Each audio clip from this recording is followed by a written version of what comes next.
The easiest way to invoke the property editor is the right-click context menu over a drawing object. The property editor edits the concrete model, the properties and attributes of the sheet object. Properties are organised into a tree. For a group object, there are two main subtrees, P for properties and A for attributes.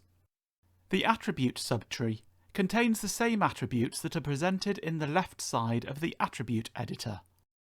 The attribute editor can be invoked using the attribute dialog button.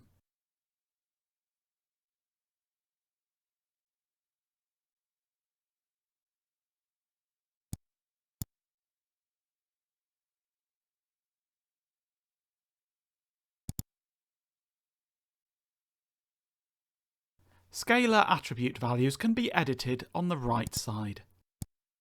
Changing role from symbol to something breaks compilation as expected, as our group object is no longer a symbol.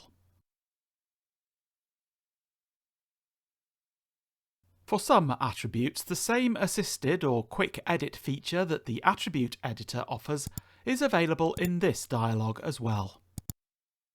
Using this feature can make editing quicker and safer, for example reducing the probability of non-standard values or typos.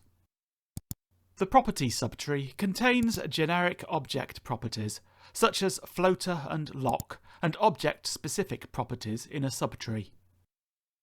For example, enabling lock property makes the object locked.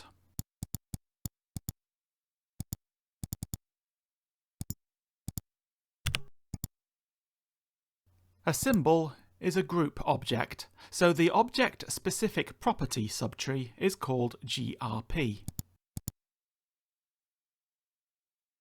Changing a numeric field can be done in the same way as changing strings, just entering a value and pressing Enter or clicking Apply.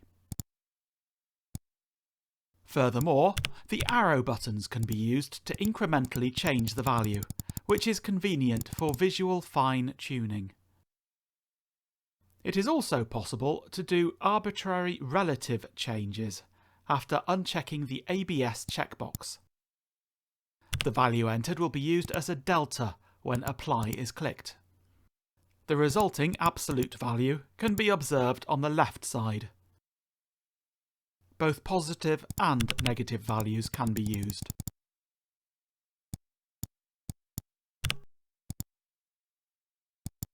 A different object type, for example a text object, has a different object-specific subtree. Since only group objects have attributes, the property editor for the text object lacks the A subtree.